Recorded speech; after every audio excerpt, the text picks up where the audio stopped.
warahmatullahi wabarakatuh. Waalaikumsalam warahmatullahi wabarakatuh.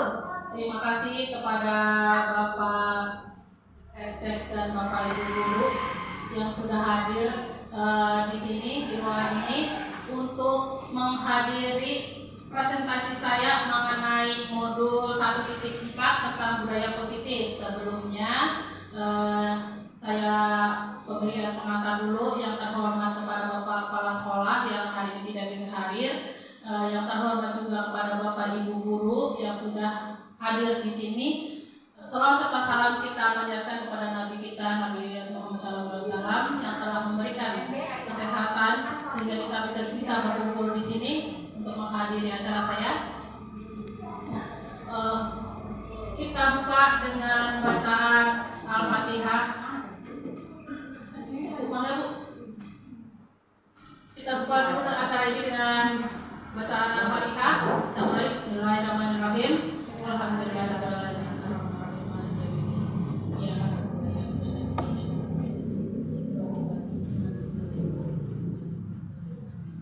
Terima kasih Bapak Ibu yang sudah berkumpul di sini. Kita mulai saja. Di sini saya akan mempresentasikan mengenai modul titik 1 sebagai tugas saya di guru penggerak mengenai sebelumnya salam dulu. Salam dan bahagia. Salam guru penggerak ya Ibu. Salam guru penggerak. Bergerak, tergerak, menggerakkan. Mulai lagi, ulangi lagi ya. 1, 2, 3. Salam guru penggerak. Bergerak, tergerak, menggerakkan. Perkenalkan, saya Trihandayani dari SDN Sukajaya 2 yang hari ini ingin mempresentasikan modul 1.4 mengenai budaya positif sebagai aksi nyata saya di LMS nantinya.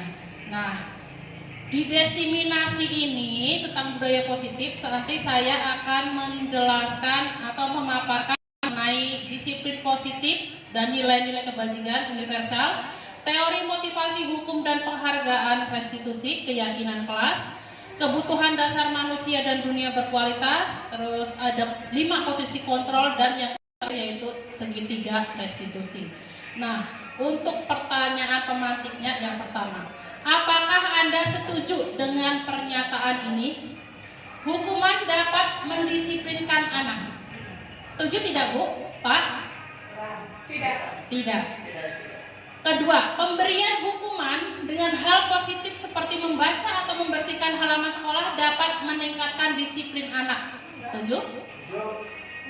Ada yang enggak, ada yang setuju. Yang terakhir, memberikan penghargaan dapat meningkatkan motivasi belajar siswa. Ada yang setuju, ada yang tidak. Kita kaji lagi. Dari pertanyaan pemantik ini, dari pernyataan ini, hukuman dapat mendisiplinkan anak. Pemberian hukuman dengan hal positif akan meningkatkan disiplin anak. Terus memberi penghargaan dapat meningkatkan motivasi belajar anak. Di mana hukuman ini yang kita berikan lama-kelamaan itu akan memberikan beban mental kepada peserta didik kita. Betul? Secara tidak sadar kita memberikan hukuman, memang hukuman itu hal positif, misalnya tadi seperti membaca atau membersihkan. Tapi kebanyakan seperti kita orang dewasa lah, hukuman untuk apa sih? Untuk dilanggar. Begitu juga anak, kalau tidak ditanamkan keyakinan di dalam diri mereka, hukuman itu hanya sekedar hukuman. Justru akan memberikan beban mental bagi mereka. Tuh, ya. Sama dengan memberikan penghargaan. Dia hanya berubah saat ada iming-iming. Selebihnya bagaimana? Selebihnya kalau tidak ditanamkan dari hati, maka akan kembali lagi ke seperti semula. Sama seperti hukuman. Hukuman akan diterapkan di tempat tersebut, tapi saat keluar dari tempat tersebut hilang hukumannya, akan kembali ke mereka diri awal. Kalau tidak dilandasi dengan tadi keyakinan pada diri mereka. Nah, mungkin itu ya Bu untuk pertanyaan pemantik mengenai pernyataan hukuman. Untuk selanjutnya kita bahas disiplin positif dan nilai-nilai kebajikan universal. Nah, di sini kita akan bermain mengenai perubahan paradigma. Permainannya, saya minta maju 2 orang. Bapak, Ibu, siapa yang mau maju 2 orang? Kita bermain mengenai kepalan tangan. ini nanti akan memberikan wawasan mengenai pemikiran kita tentang mengendalikan diri, ya, atau pengendalian diri. Kepada siapa sih pengendalian diri itu sebenarnya adanya di siapa? Gitu. Coba saya minta 2 orang untuk maju. Oke. Kita ibaratkan di sini. Kegiatannya di sini ada Ibu A dan Ibu B. Anda dan teman Anda. Berarti ada 2. Nah, siapa yang mau menjadi pengendali diri? Nah, berarti Ibu Eis ini memikirkan kepala tangannya itu memiliki sesuatu benda atau impian yang memang tidak boleh direnggut atau tidak boleh dimiliki oleh orang lain. Ibaratkan di dalam kepala Anda itu ada benda atau sesuatu yang membuat Anda berharga. Nah, peran dari Ibu B yang diperankan oleh Bu Mita, Ibu Mita ini nanti akan membujuk Ibu Eis bagaimana caranya Ibu Eis bisa membuka tangannya dengan segala cara, bisa dengan membujuk, bisa dengan mengancam, menghardik, merayu, menyuap, apa saja agar kepala tangan Bu Eis ini membuka. Bisa? Coba Ibu Eis bayangkan kepala Ibu Eis itu apa yang ada di dalam? Boleh apa aja? Suami kedua, Suami ketiga. atau emas atau apa aja, berlian atau apa aja yang memang tidak boleh direbut oleh orang lain. Suami dia melakukannya. Nah, Ibu Mita, coba bagaimana caranya Anda harus membuka kepalang tangan Bu Eis. Boleh dengan macam membujuk, menghardik, merayu, menyuap boleh.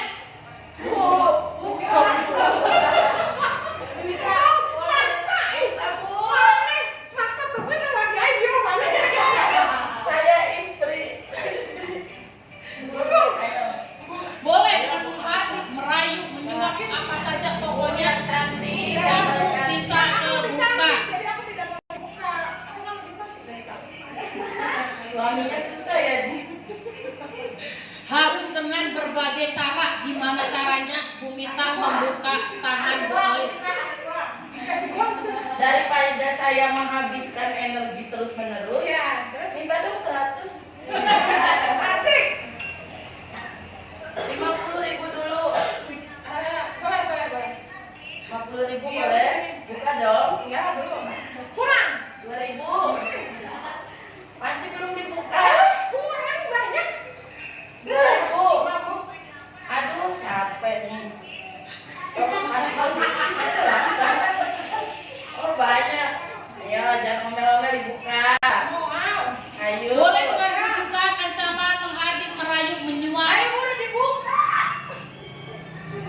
Kurang banyak. Awas kamu lewat halu beriman. Buru. Kesenang.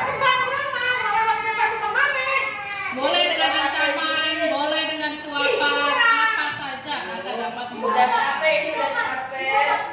Hah? Oh. Ayo. Gede tuh enggak rek anak om. Iya. Oh, boleh. Udah capek ya? Udah capek nih. Ada 100. Kurang. 1 juta. Banyak ada.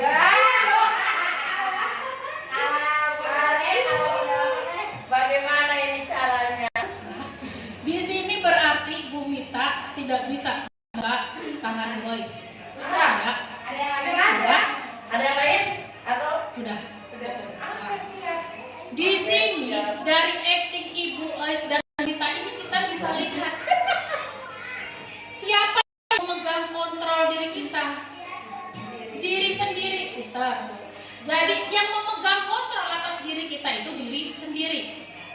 Nah, Bu Mita tadi sebagai faktor eksternalnya. Kalau memang faktor eksternal itu bisa membujuk kita, siapa yang membuka tangan? Ya pasti kita sendiri. Karena dukungan dari faktor luar tadi. Nah, itu bisa diibaratkan ke peserta didik kita. Peserta didik kita bermacam-macam karakter. Mereka punya kendali diri masing-masing.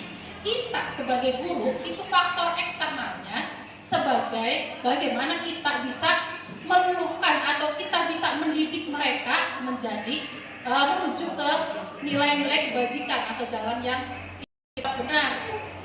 Misalnya kita lihat kelas 1, kelas 2 itu kan karakternya masih belum terkontrol. Mereka pemikirannya juga masih tidak bisa mengikuti alur ya Bu, masih seributan sana sini. Nah itu makanya kita sebagai faktor eksternalnya mengontrol mereka atau memberikan, kalau di filosofi KHD itu menebalkan laku peserta didik yang tadinya mereka tuh masih samar-samar di kelas 1, ibarat tulisan tuh masih samar-samar. Nah kita sebagai pendidik itu menebalkan laku mereka supaya ke jalurnya, jangan misalkan A ya duduk A, jangan di situ di tulisan buku samar-samarnya lakunya A, mereka menulis B, kan salah tuh. Nah itu jadi kenapa kita harus menanamkan tadi budaya positif.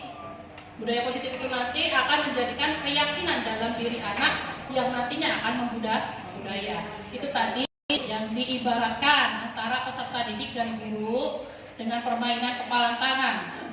Jadi peserta didik akan bisa membuka tangannya kalau ada faktor eksternal yang bisa mereka membujuk mereka.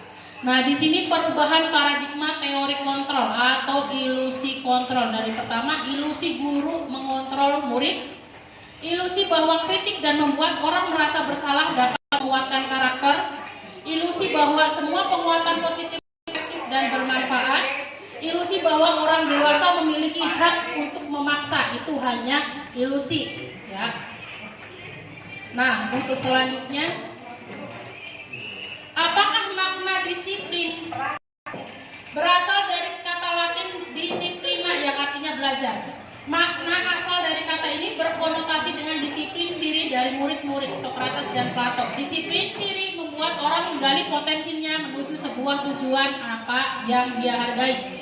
Namun dalam budaya kita, makna kata disiplin telah berubah menjadi sesuatu yang dilakukan seseorang kepada orang lain untuk mendapatkan kepatuhan. Kecenderungan umum adalah menghubungkan kata disiplin dengan ketidaknyamanan, bukan dengan yang kita hargai atau pencapaian satu tujuan mulia. Nah itu tadi kata disiplin. Jadi disiplin itu dengan ketidaknyamanan, bukan dengan apa yang kita hargai. Ya kata disiplin itu kan kalau di sekolah disiplin itu berarti itu kata-kata yang ketidaknyamanan siswa, ibaratnya menekan, ya menekan, bukan dengan apa yang kita hargai. Makanya nanti kita akan bahas mengenai keyakinan kelas. Untuk selanjutnya di sini nilai-nilai kebajikan universal. Nilai-nilai kebajikan adalah sifat-sifat positif manusia yang merupakan tujuan mulia yang ingin dicapai setiap individu. Nilai-nilai tersebut bersifat universal dan lintas bahasa, suku bangsa, agama maupun latar belakang. Setiap perilaku perbuatan memiliki suatu tujuan. Ini menurut Dr. William Glasser pada teori kontrol pada tahun 1984.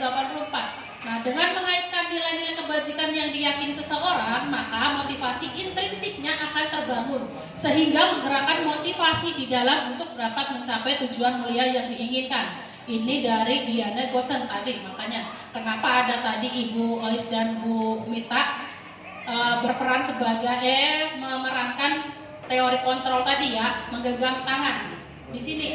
Jadi nanti akan ada nilai-nilai kebajikan yang diyakini seseorang, maka motivasi intrinsiknya itu akan terbangun. Nah, terus nilai-nilai kebajikan yang ingin dicapai oleh setiap anak Indonesia kita kenal dengan profil pelajar Pancasila yang kemarin waktu saya visi pengembangan visi itu kita merumuskan peserta didik yang sesuai dengan profil pelajar Pancasila. Ada beriman, bertakwa kepada Tuhan Yang Maha Esa, berakhlak mulia, mandiri, bernalar kritis, berkebinekaan global, gotong royong, dan kreatif.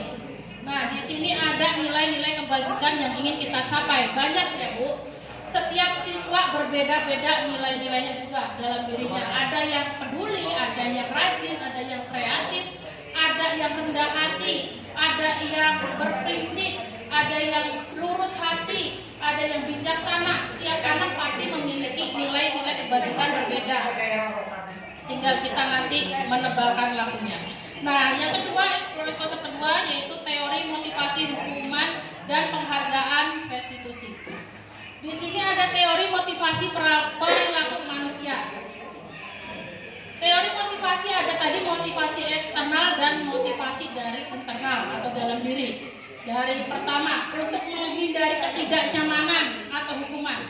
Apa yang akan terjadi apabila saya tidak melakukannya? Itu motivasi dari eksternalnya. Yang kedua, untuk mendapatkan imbalan dari orang lain. Contohnya, apa yang akan saya dapatkan apabila saya melakukannya? Terus yang ketiga, untuk menghargai diri sendiri. Saya akan menjadi orang yang seperti apa bila saya melakukannya. Ini contoh tadi, misalnya hukuman tadi ya. Ada hukuman atau ada tata tertib di setiap sekolah. Apa yang akan terjadi kalau saya tidak melakukannya? Ya seperti tadi saya bilang, bagaimana kalau saya langgar? Hukuman kan hanya untuk dilanggar, pasti bilangnya begitu. Nah, itu motivasi eksternal dari luar karena ada hukuman. Ya. Nah, yang kedua untuk mendapatkan imbalan dari orang lain, biasanya nih ibu-ibu, ayo lomba hadiahnya apa sih? Ada ini enggak? Kulkas, ada enggak mesin cuci? Enggak, cuma adanya apa? Gelas minum enggak? Banyak tuh. Jadi apa yang akan saya dapatkan apabila saya melakukannya? Ya pasti dapatnya nanti hadiah.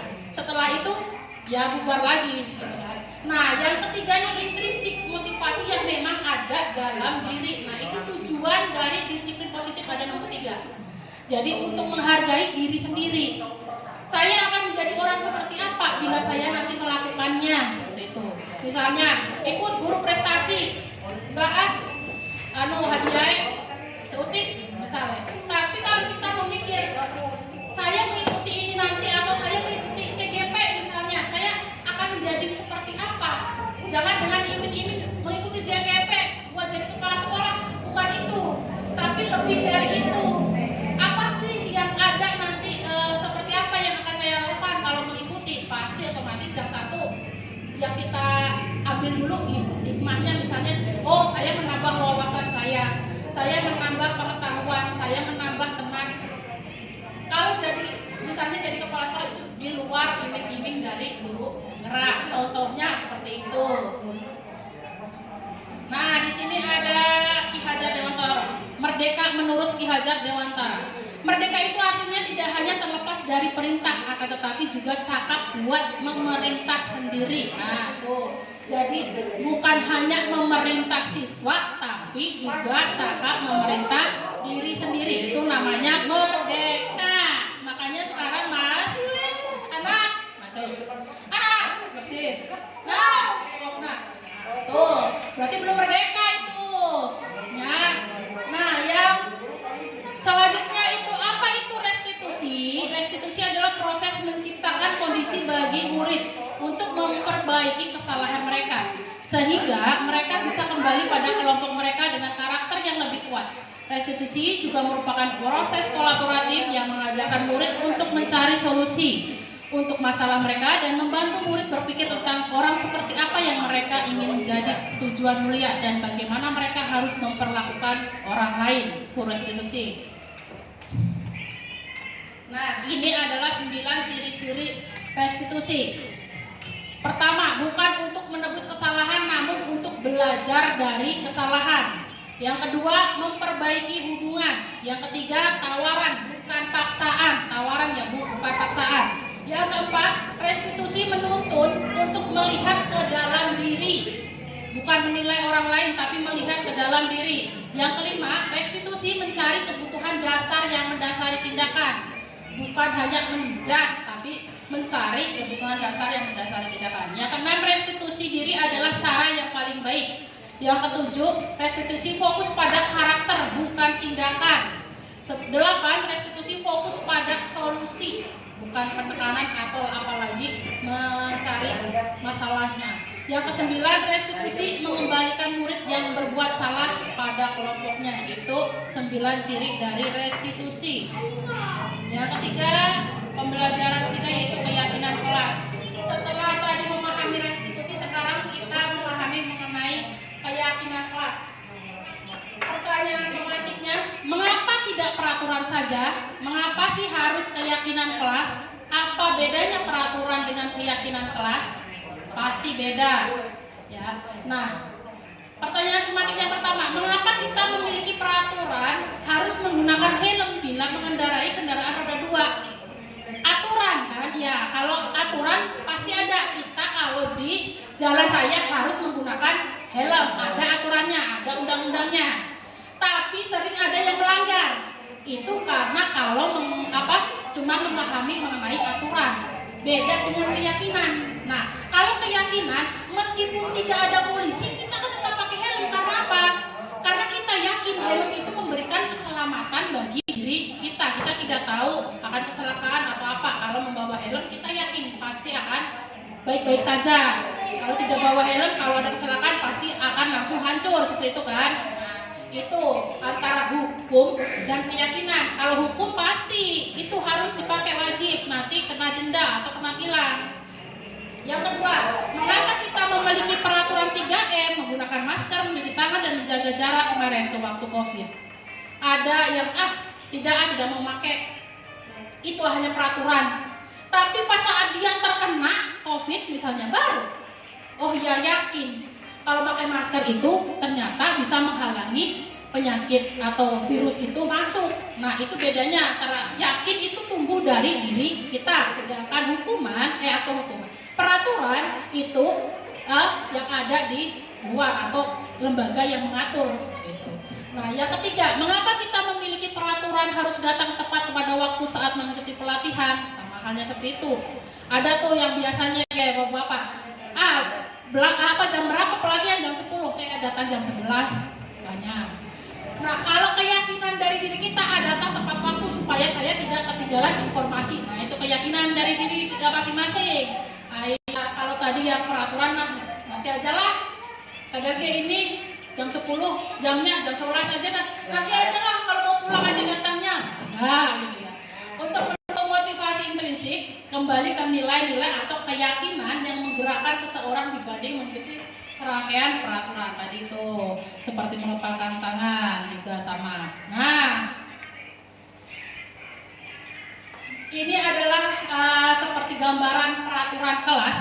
Yang peraturan kelas diciptakan dari kelas kita sendiri yang kita yakini bersama anak didik kita di dalam kelas. Nah, peraturan kelas kita ciptakan bersama anak didik kita di dalam kelas. Misalnya, contohnya peraturan apa yang tidak mereka sukai. Misalnya untuk pergi ke kamar mandi, nggak boleh bu ke kamar mandi, tidak bilang-bilang, harus bilang ke ibu. Nah, contoh peraturan kelas. Misalnya lagi, bu, nggak boleh minum, masih belajar. Boleh, berarti itu peraturan kelas. Berarti setiap anak yang lagi belajar tidak boleh makan atau minum. Nah, itu keyakinan peraturan kelas ya. Dari peraturan kelas ini, nah akan menjadi keyakinan kelas yang nantinya akan kita laksanakan secara bersama-sama dari guru dan murid yang sudah kita rumuskan tadi. Setelah akan menjadi keyakinan yang sudah diyakini dalam satu kelas, akan menjadi lingkungan positif yang akan memberikan dampak positif. Kalau misalnya tadi yang peraturan kelas kita ciptakan dan diyakini dilaksanakan, otomatis kan anak akan tertib dengan sendirinya. Tidak ada yang keluar tanpa sepengetahuan guru. Ke kamar mandi mereka akan meminta izin terlebih dahulu atau yang lainnya. Ya.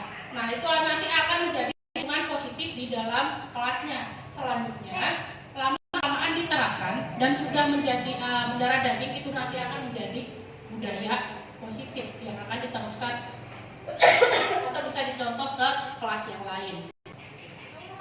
Nah, ini bedanya peraturan dan keyakinan kelas. Kalau peraturan selalu misalnya selalu kembalikan buku ke tempatnya. Itu seperti meminta atau memaksa, kembalikan buku pada tempatnya. Kalau keyakinan kelas itu lebih diperhalus bahasanya, misalnya anak tidak mengembalikan buku pada tempatnya, langsung tanggung jawab ini kenapa kamu tidak mengembalikan buku ke tempatnya? Keyakinan apa yang kamu langgar? tanggung jawabnya ada tidak. Jadi tidak langsung kembalikan buku ke tempatnya. Jadi itu seperti apa? Mental anak tuh akan semakin down gitu. Kalau menggunakan keyakinan kelas, biasanya bahasanya itu diperhalus. Ya, jadi tanggung jawab enggak. Kalau udah meminjam buku harus dikembalikan. Harus ada tanggung jawabnya. Nah, untuk yang kedua, dilarang mengganggu orang lain. Nah, bahasa yang diperhalus untuk keyakinan kelas itu akan menjadi hormati orang lain, hormati teman-teman, atau hormati gurumu. Nah, peraturan yang ketiga misalnya hadir di sekolah biasanya ada harus hadir di sekolah 15 menit. Biasanya peraturan diawali dengan harus. Nah, keyakinan kelas itu bisa diperhalus dengan menggunakan kata menghormati orang lain. Ayo kita berkomitmen. Yuk nak, kita komitmen datang sebelum jam segini. Jangan memakai kata harus. Jadi itu bedanya antara peraturan dan keyakinan. Terus dilarang, tuh pasti tuh. Kamu dilarang minum dalam kelas, dilarang telat.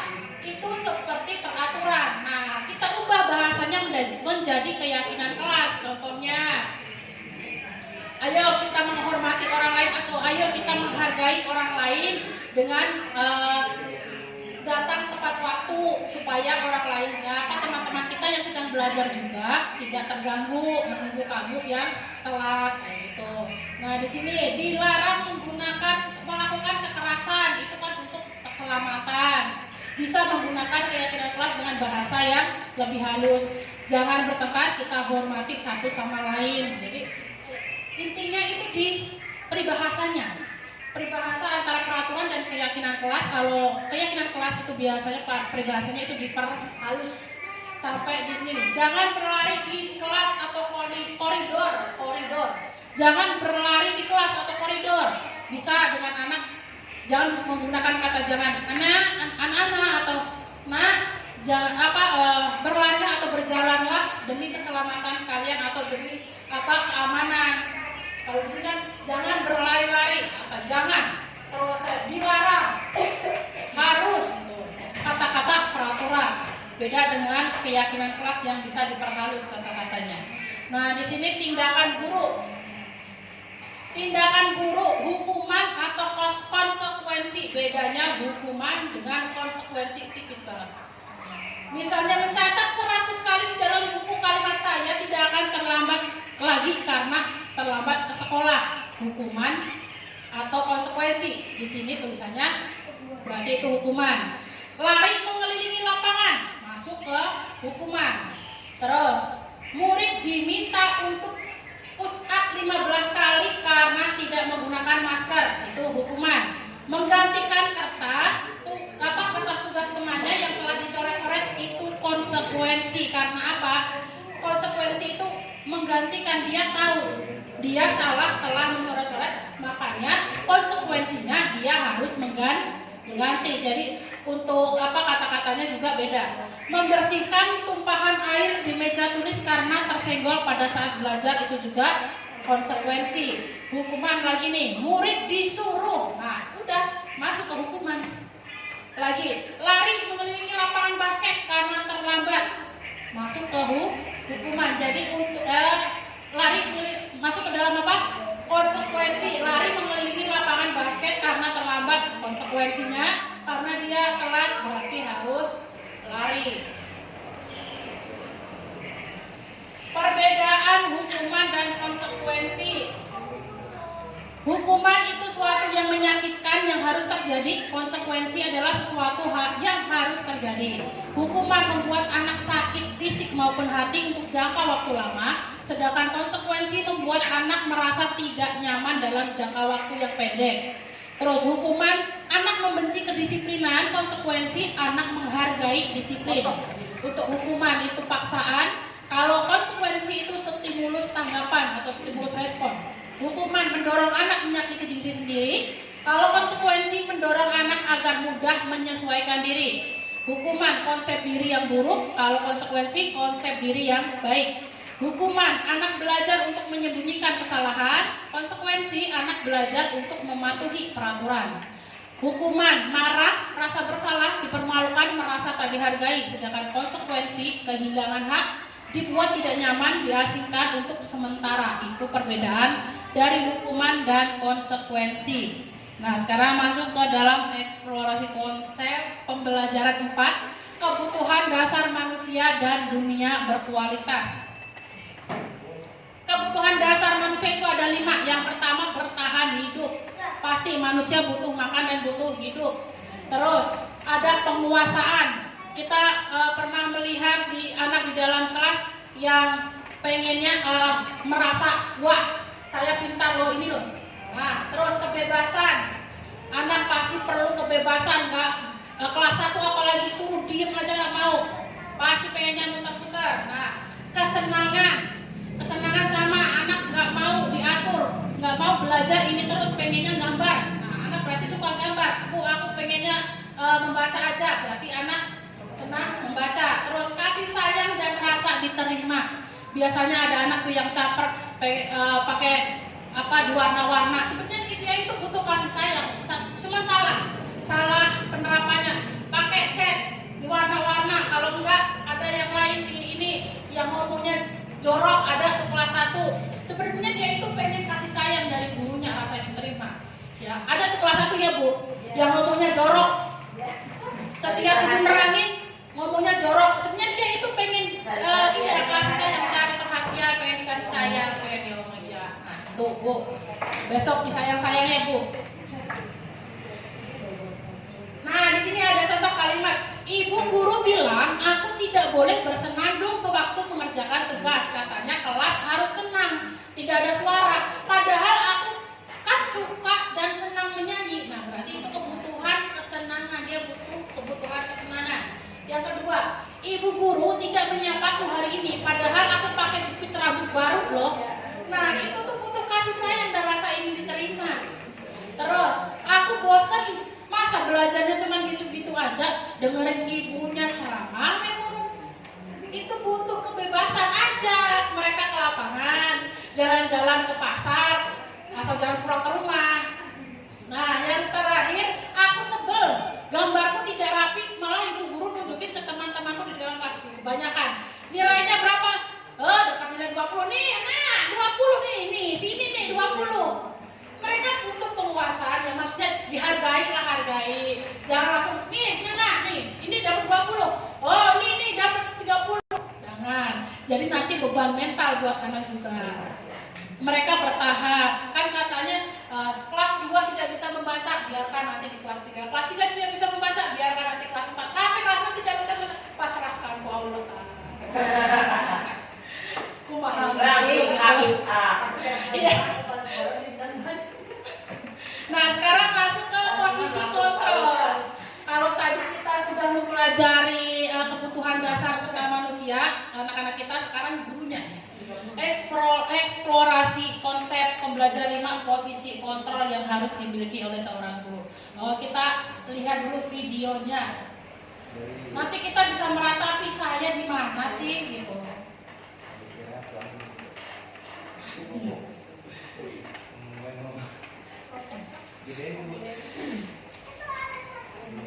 Ada suaranya?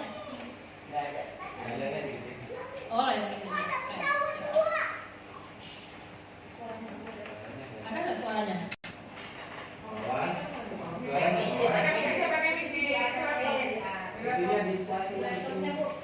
Gimana Pak?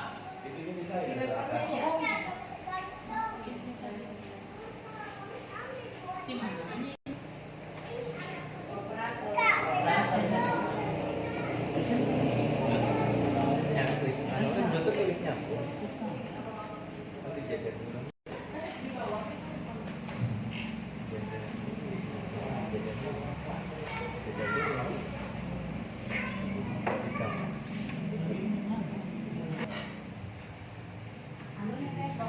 Coba di ini dulu Hah? Oh iya. Oh iya.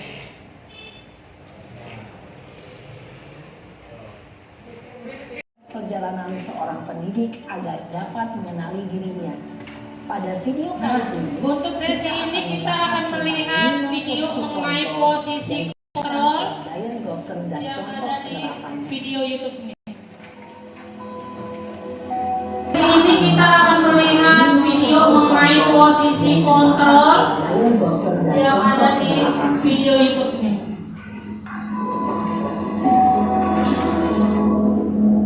Nanti kita bisa mengimplementasikan di mana kita posisinya.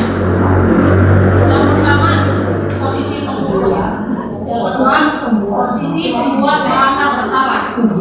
Yang ketiga, posisi teman. Posisi pemantau atau monitor. Yang terakhir, posisi manajer. Kita saksikan sama-sama, Bu, untuk videonya. Mari kita saksikan kasus kemarin yang lambat hadir. Ini kasus yang ada di sekolahan kita yang sering kita jumpai ya. Posisi kontrol dalam menghadapi masalah tersebut.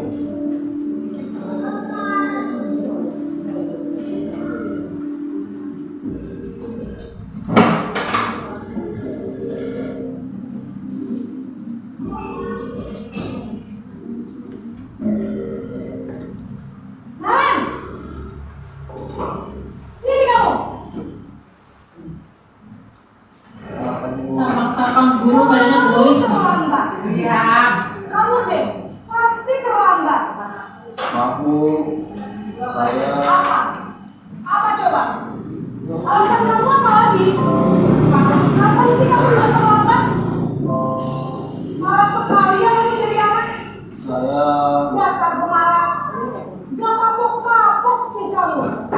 Sudah berapa kali terlambat? Sana, kamu keliling lapangan basket 2 kali. kenapa saya harus terlambat? Kenapa? Kamu lawan ibu. Berani-beraninya jawab. Sudah terlambat, masih berani jawab pula. Sekarang, keliling lapangan basket 5 kali sekalian. Biar kapok. Cepat. Pergi sana ke lapangan basket. Posisi penghukum biasanya berbicara dengan nada tinggi. Posisi penghukum biasanya menghardik dan menyindir. Hukuman bisa berupa fisik maupun psikis. Ibu dan bapak guru hebat. Dampak yang terjadi pada murid ketika Ini dampaknya untuk murid ya Bu. Jadi murid menjadi pendiam, tidak menyukai kita lagi kalau sifatnya seperti itu. Selanjutnya posisi membuat merasa bersalah.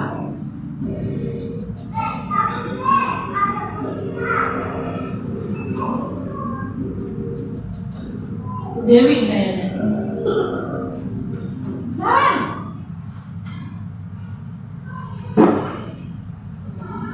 Apa tadi Bu? Naren. Kamu kenapa terlambat lagi, nak? Ya Tuhan, Naren.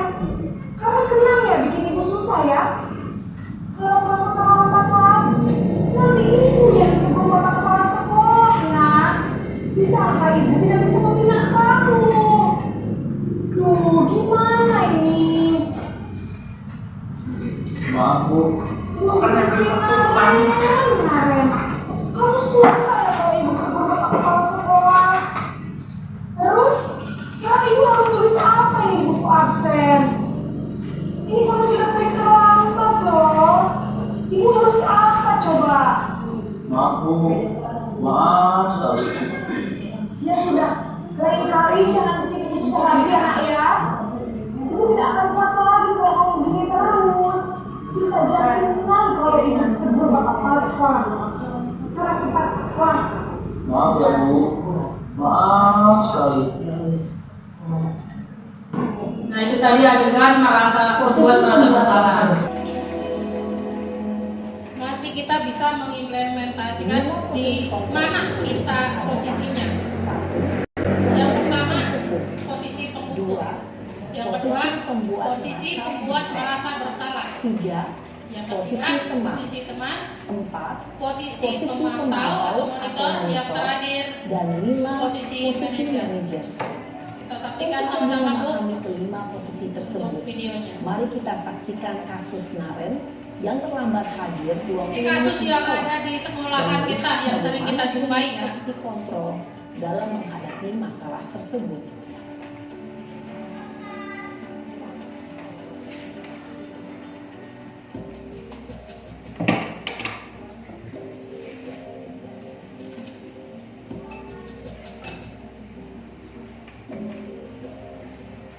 Naren!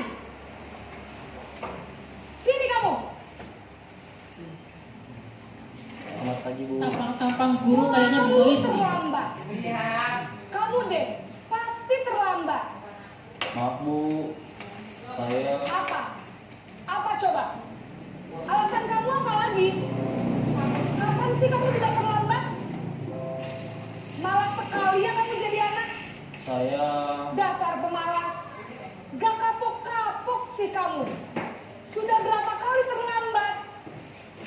Sana, kamu keliling lapangan basket 2 kali. kenapa saya harus keliling lapangan basket, Bu? Kenapa? Kamu melawan ibu? Berani-beraninya jawab. Sudah terlambat, masih berani jawab pula. Sekarang, keliling lapangan basket 5 kali sekalian. Biar kapok. Cepat. Pergi sana ke lapangan basket. Posisi penghukum biasanya berbicara dengan nada tinggi. Tuh, posisi Menghardik, penghukum biasanya menunjuk, menyakiti, menghardik, dan menyindir. Hukuman membentak. bisa berupa fisik maupun psikis. Ibu dan bapak guru hebat. Dampak yang terjadi pada murid ketika Di guru dampaknya berada untuk pada murid posisi ya, Bu. penghukum Jadi murid menjadi adalah murid penendam, cenderung akan tidak memberontak, menyukai kita bahkan lagi kalau menyimpan sifatnya dendam. seperti itu. Selanjutnya posisi membuat merasa bersalah.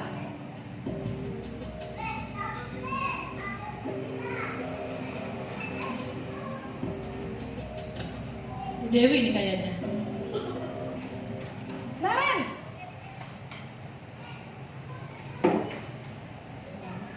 Selamat pagi, Bu. Naren. Kamu kenapa terlambat lagi, nak? Ya Tuhan, Naren. Kamu senang ya bikin ibu susah ya? Kalau kamu terlambat lagi, nanti ibu yang ditegur bapak kepala sekolah, nak. Disangka ibu tidak bisa membina kamu. Duh, gimana ini? Maaf, Bu. Duh, Gusti Naren. Kamu suka ya kalau ibu ditegur bapak kepala sekolah? Terus, sekarang ibu harus tulis apa ini di buku absen? Ini kamu sudah sering terlambat loh. Ibu harus apa coba? Maaf, Bu. Maaf sekali. Ya sudah, lain kali jangan bikin ibu susah lagi anak ya. Ibu tidak akan kuat lagi kalau kamu begini terus. Bisa jantungan kalau ibu tegur bapak kepala sekolah. Sana cepat kelas. Maaf ya, Bu. Maaf sekali. Nah itu tadi adegan Posisi membuat merasa pembuat bersalah. merasa bersalah berbicara dengan nada tenang, cenderung Nadanya lembut, tenang, namun namun kata-katanya kata-kata yang menyalahkan diutarakan murid. membuat murid merasa menjadi orang yang gagal, memandang buruk dirinya sendiri, merasa tidak berharga, dan tidak sanggup membahagiakan orang lain. Ketika guru mengambil posisi pembuat rasa bersalah, murid akan menganggap dirinya yang bersalah dan ia akan menyimpan emosi negatif tersebut di dalam Dampaknya dirinya. menjadi identitas gagal murid kita ya, Bu. Sekarang posisi teman.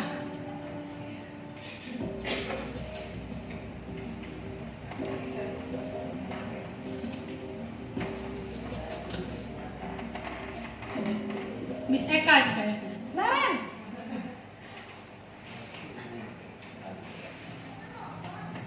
Selamat pagi, Bu. wah sudah jam berapa ini nak? Terlambat lagi ya sayang. Iya, Bu. Habis ibu saya lupa bangunkan saya, Bu. Kamu malah menyalahkan ibu kamu. Kamu bukannya anak yang larinya paling kencang. Kok terlambat sih? Iya, Bu. Saya memang terlambat bangun tadi. Jadi, biarpun saya lari kencang, tetap gak kekejar, Bu. Ya sudah sana, nanti lain kali larinya lebih kenceng lagi ya, biar gak terlambat lagi. Bikin seneng ibu, demi ibu, bisa kan? Bisa lah, Bu. Demi ibu. Ya sudah sana. Bikin senang ibu ya. Udah, Demi ibu, ibu. sama Teman. Kamu ini ada-ada saja. Dalam posisi teman, guru berbicara dengan nada suara ramah, Suara guru akan cenderung ramah. bersenda gurau untuk menjaga suasana tetap santai. Murid akan merasa senang, aman, dan akrab dengan guru. Identitas yang tercipta adalah identitas sukses atau berhasil. Namun, perlu diingat, karena ini masih dorongan eksternal, Tadi dorongan dari maka luar ya, ada Bu. faktor ketergantungan dari murid kepada orang tertentu. Di Tetap sini, tetap guru absen ya, tidak sehingga di mandiri. lain waktu, murid bisa berperilaku baik, namun hanya kepada orang-orang tertentu saja. Karena yang dianggap teman cuma guru itu. Nah, nanti kalau dipindah ke guru lain akan kembali ke semula, tidak bisa berbuat baik.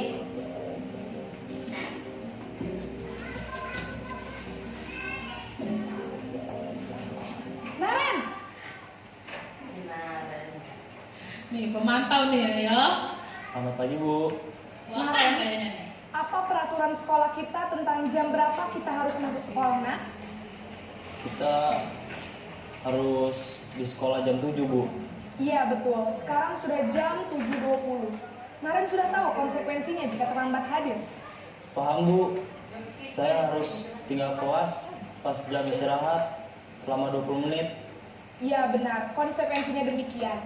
Jadi nanti jam 9.30 pas istirahat, kamu harus tinggal di kelas, kerjakan tugas tambahan untuk ketertinggalan kamu, ya? Baik, Bu. Posisi pemantau mengandalkan penghitungan atau data untuk mengontrol murid. Guru mengarahkan murid berdasarkan peraturan dan konsekuensi. Seorang pemantau menunjukkan bahasa tubuh dan ekspresi wajah yang datar dan cenderung formal.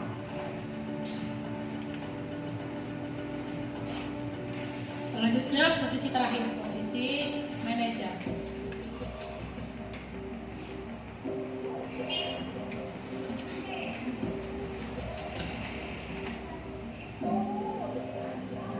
Naren, Naren lagi, Naren lagi. Bu. Kayak ada murid lagi ya. selamat pagi, Naren. Maaf, Bu. Saya terlambat. Iya, sekolah masuknya jam 7, sekarang sudah jam 7.20. Jadi sekarang bagaimana ini, Naren? Maaf, Bu. Saya lupa setel alarm saya semalam. Baiklah, menurut kamu, keyakinan sekolah yang mana yang perlu kamu tingkatkan? Menghargai diri sendiri dan orang lain mungkin ya, Bu. Setuju. Jadi, apakah Naren meyakini prinsip saling menghormati tersebut? Iya, Bu. Saya meyakininya. Apakah Naren bersedia memperbaiki masalah keterlambatan ini? Bersedia, Bu. Bagaimana kamu akan perbaiki masalah keterlambatan ini?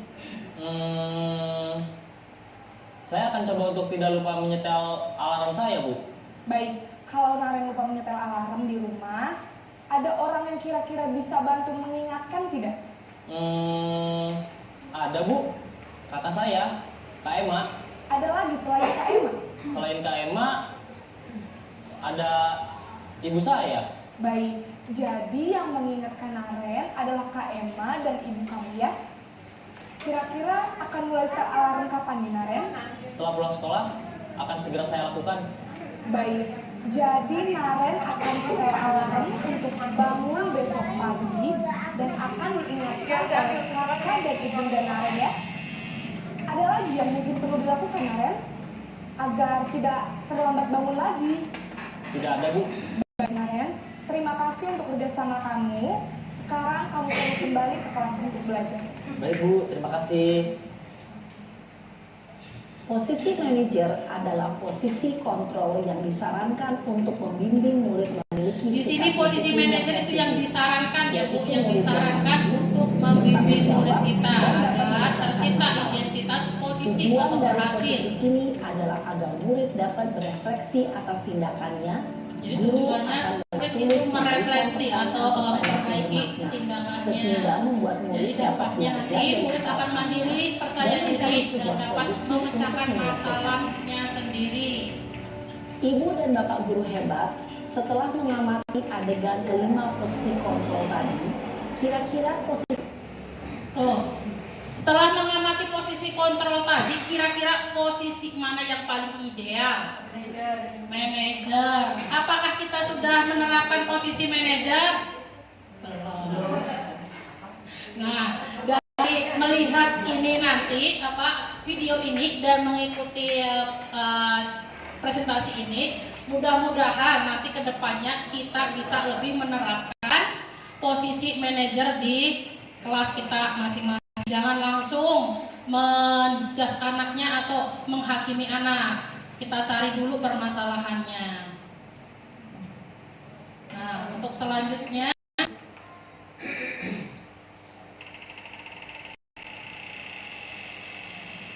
lima posisi kontrol tadi ya Bu.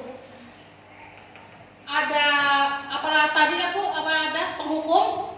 Ya, membuat orang merasa bersalah, teman, pemantau, dan terakhir manajer. Nah, 5 posisi kontrol ini yang mengakibatkan identitas gagal pada peserta didik kita, yaitu ada pada penghukum dan pembuat orang merasa bersalah. Itu nanti akan menjadikan identitas gagal. Nah, dikatakan identitas berhasil atau sukses, kita bisa menerapkan tadi sebagai teman, pemantau, dan manajer. Tapi yang paling posisi kontrol yang paling ideal yaitu ada di posisi manajer. Nah, dari 5 posisi kontrol ini silakan nanti Ibu bisa refleksi lagi ke diri masing-masing, di manakah saya berada, di posisi manakah, seperti itu.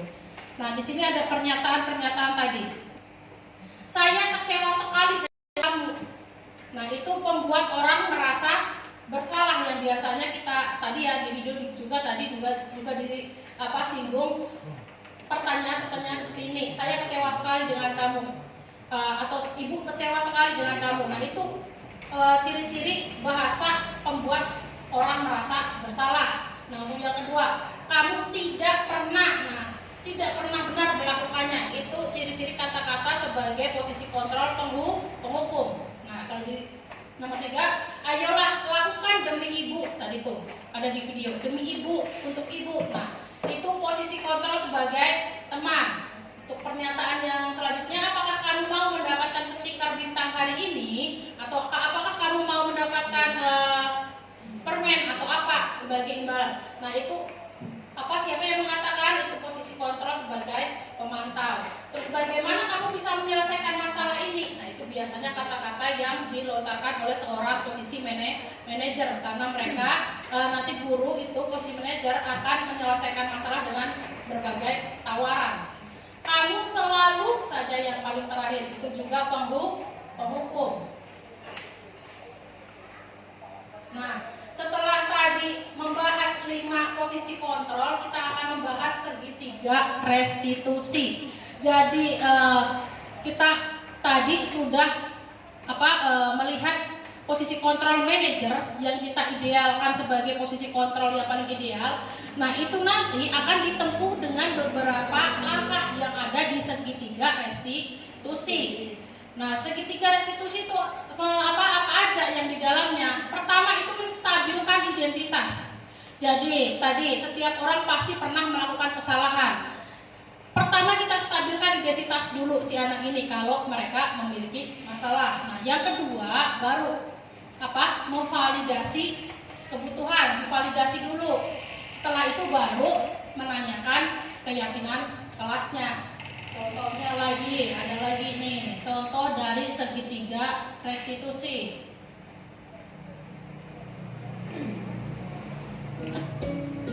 Ini contoh penanganan jika ada murid kita yang bermasalah tapi ditangani dengan segitiga restitusi. Pada video kali ini kita akan membahas tentang salah satu program disiplin positif yang diterapkan di lingkungan sekolah yang dikenal dengan nama restitusi.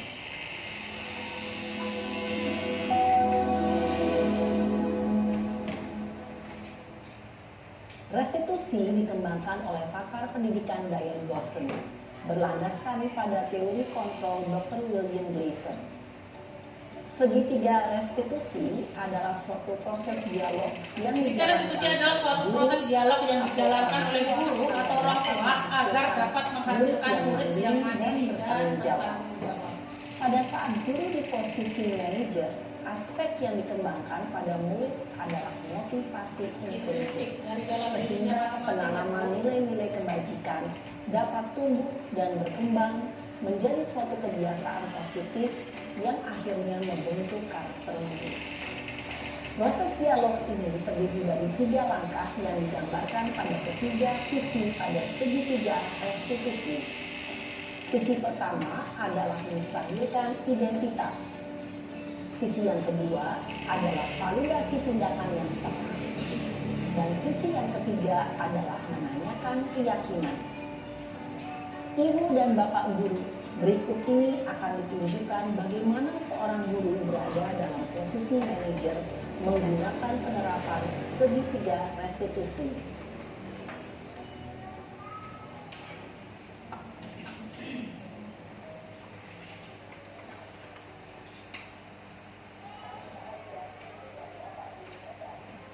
Siang Sarah, Siang Pak. sudah lama nggak ketemu Sarah? Kenapa hari ini ada di sini? Kesel Pak, kesel banget. Masa aku dikatain tukang fitnah Pak? Ya aku marah lah. Aku balik ngatain Eka di depan kelas. Kesel banget. Oh begitu. Ya pasti kamu marah dan kesal. Bapak juga akan marah apabila ada yang menuduh Bapak seperti itu. Ini tahap menstabilkan Pada identitas. saat itu, kamu mengatakan Selanjutnya, Ya saya ngatain validasi Eka lah Pak. tindakan yang salah. Kesel banget. Saya bentak-bentak dia depan teman-teman lain. oh begitu. Pasti kamu melakukan seperti itu karena suatu alasan tertentu kan? Iyalah, masa saya diam saja Pak? Ya saya bela diri lah. Masa saya dituduh tukang fitnah? Ya wajar lah. Mempertahankan harga diri itu sesuatu yang penting buat kamu. Untung kamu tidak bertindak lebih gegabah lagi.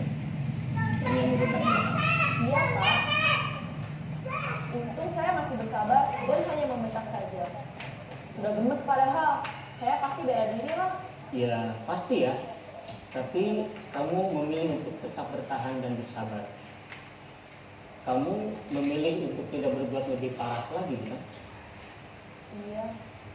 Nah, sekarang coba kita lihat lagi tindakan kamu yang bentak-bentak Eka di kelas.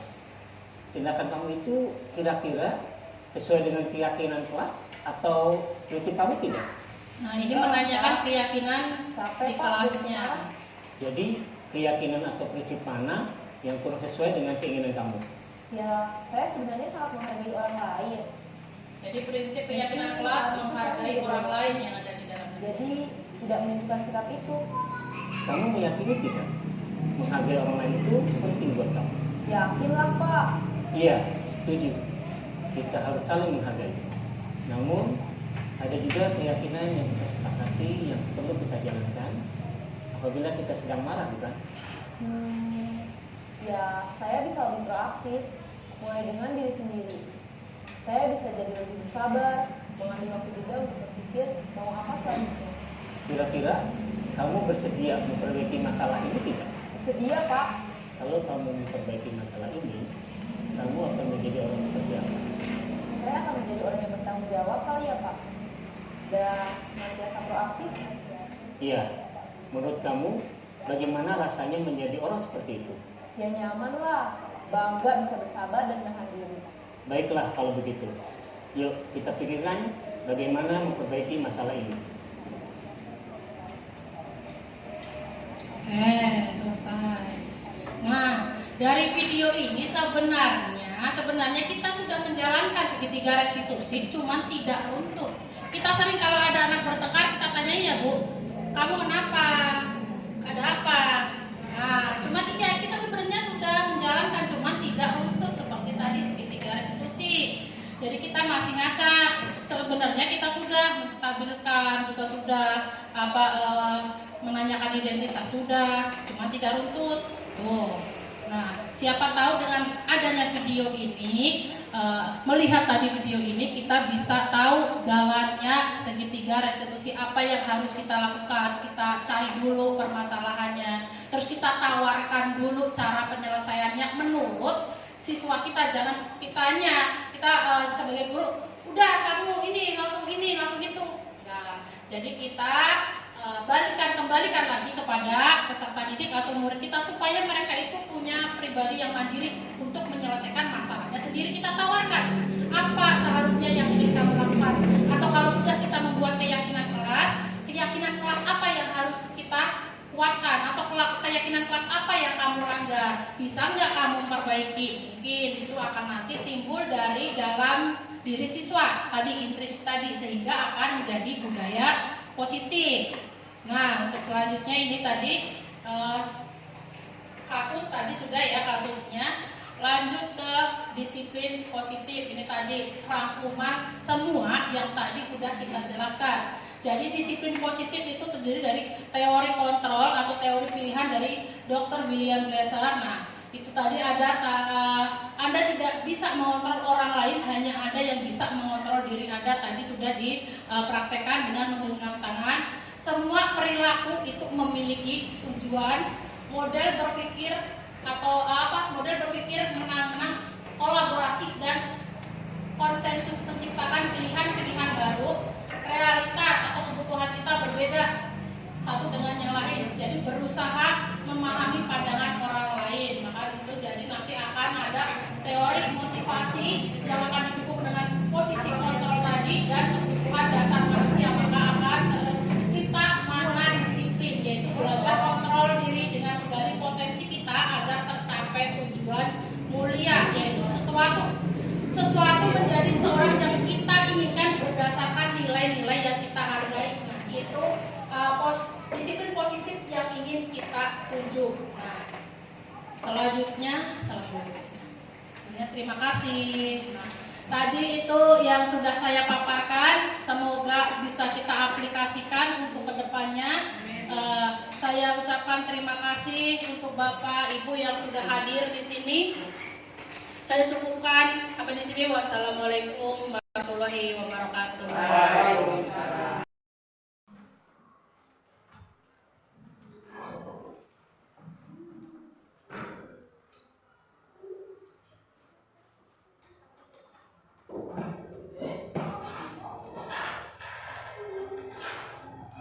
Hari ini kita akan membuat keyakinan kelas. Keyakinan kelas dibuat masing-masing anak atau masing-masing siswa menulis nanti di sini apa yang kalian yakini. Tadi seperti dicontohkan, kalian tulis setiap anak pengennya bagaimana. Nah, kalau sudah ditulis tempel ke depan. Nanti kalau sudah jadi semua baru diyakini bersama-sama. Paham? Nah. Tulis. Awas. Ada lemnya di atas, jadi nulisnya di sebaliknya, nanti ditempel. Misalnya Egi tidak boleh datang terlambat. Atau datang terlambat.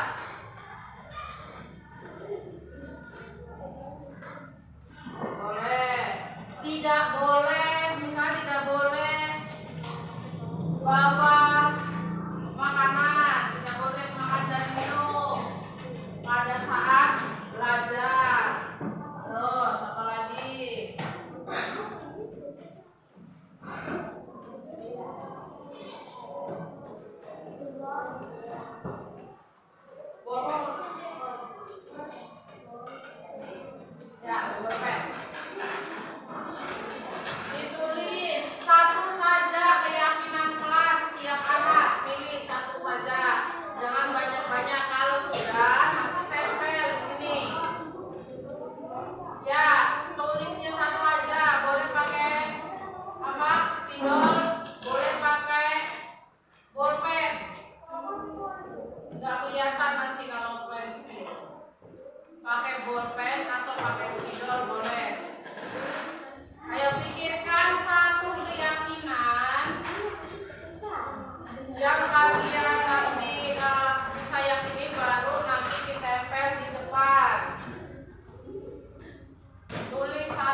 ini bareng-bareng. Kalau izin orang tua harus datang misalnya. Terus apa lagi?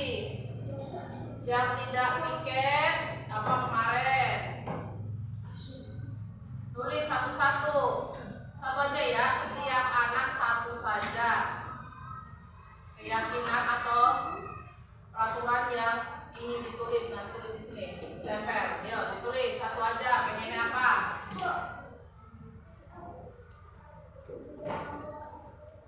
Boleh.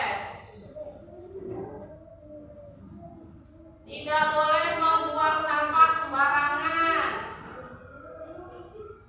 Tidak boleh misalnya ke kamar mandi dalam belajar lebih dari 5 kali misalnya.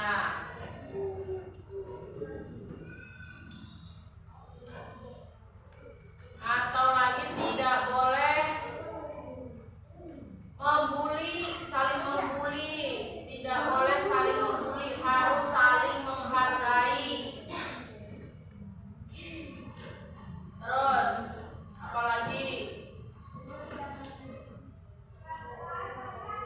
Ya, menjaga kebersihan kelas supaya nyaman, termasuk tidak boleh mencoret-coret dinding atau merusak hiasan di kelas.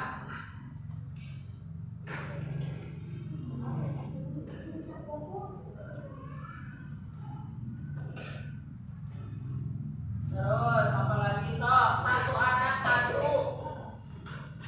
Kalau sudah tempelkan ke depan. Kalau sudah boleh ditempelkan ke depan. Apa lah ibu Lukman? Ya dikasih nama. Ya dikasih nama, dikasih nama. Dikasih nama, bawahnya dikasih nama atau atasnya dikasih nama.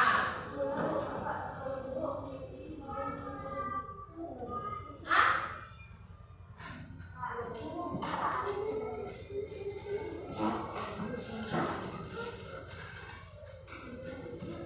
Ayo tempelkan. Nih dari Nurul, saat belajar tidak boleh makan dan minum. Terus dari Niko, tidak boleh membuli atau memoyok-moyokkan. Jika melanggar, membersihkan kamar mandi ya. Egi, tidak boleh mengejek teman.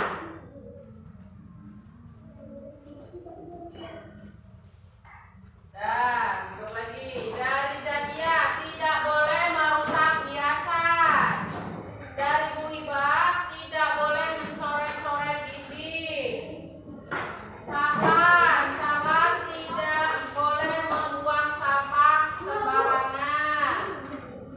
Ayo yang belum, ditempel ke depan yang belum, dikasih nama.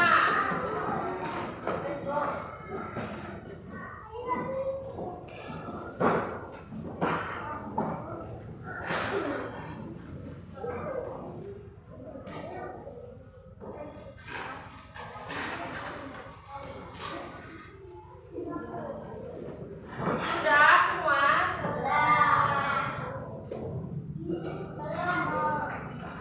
Nah, berarti semua anak sudah membuat keyakinan kelas, jadi harus ditaati atau harus dilakukan. Ada dari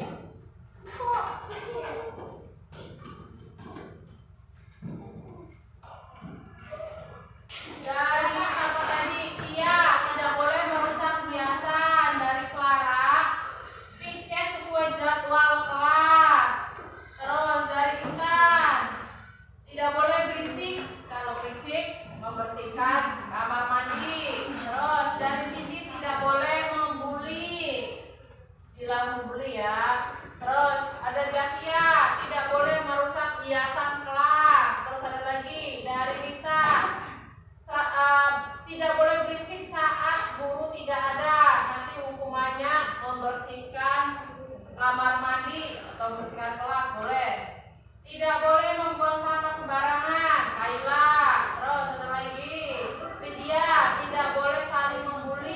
harusnya saling menghormati. Tuh, nah terus ada Citra, tidak boleh mencoret-coret dinding.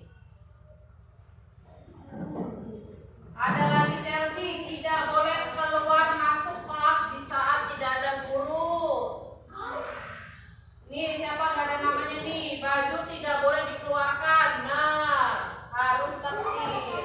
Aira tidak boleh mengejek nama orang tua atau membuli orang tua. Nah, ini kegiatan kelas yang harus dilaksanakan. Nah, jadi tidak boleh ada apa yang sudah kalian tulis harus dilaksanakan supaya apa? Supaya tercipta kenyamanan belajar, kedamaian di kelas, ketika nyaman, damai, aman. Jadi belajarnya enak, bahagia. Jadi ini tadi yang sudah kalian tulis, paham? Selanjutnya dilaksanakan tidak? Dilaksanakan tidak?